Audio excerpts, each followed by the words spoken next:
Jika kalian naik haji 100 tahun lalu atau tahun 1925, maka kalian akan menjumpai suasana yang sangat berbeda. Kalian tidak akan mengenal negara Indonesia maupun Arab Saudi, sebab kedua negara tersebut belum ada dan belum dibentuk.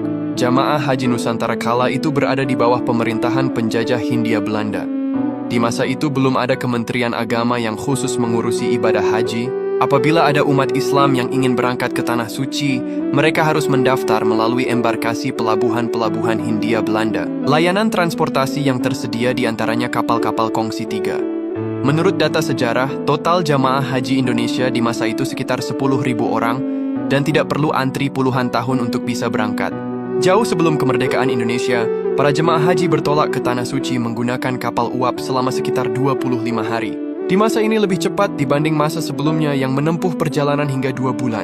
Mereka ada yang berangkat sejak bulan Rajab, dengan total perjalanan dari keberangkatan hingga kepulangan bisa sampai 6 bulan lamanya.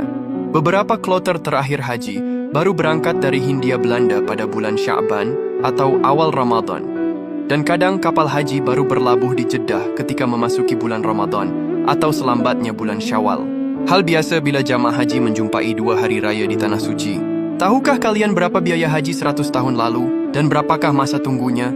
Pada tahun 1925, biaya untuk haji biasanya sampai menjual 8-10 ekor sapi.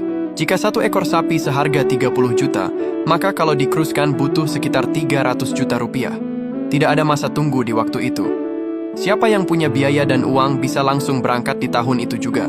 Transportasi yang dipakai untuk berangkat haji diantaranya kapal, unta, dan kuda. Masa itu masih jarang sekali yang menggunakan transportasi mobil. Seperti inilah kondisi jamaah haji ketika menaiki kapal di masa lalu. Pengantar haji ramai-ramai menghantarkan calon jamaah hingga ke pelabuhan. Isak tangis perpisahan menjadi hal yang wajar terjadi di sepanjang pelabuhan. Mereka menaikkan barang-barang dengan cara dikerek seperti ini. Jemaah haji berangkat dari pelabuhan haji di Indonesia menggunakan kapal haji milik 3 buah perusahaan pelayaran Belanda. Masing-masing yaitu Nederland, Rotterdamsche, dan Oceaan Maatschappij. Kapal ini akan berlayar sekitar 25 hari hingga sampai di Jeddah, dan masa perjalanan haji di masa itu bisa mencapai 6 bulan sampai pulang ke tanah air. Seperti inilah beratnya perjalanan haji di masa dahulu yang menaruhkan hidup dan mati. Di masa Hindia Belanda, fasilitas haji di kapal kongsi 3 sangatlah terbatas. Tempat tidur benar-benar jauh dari kata layak.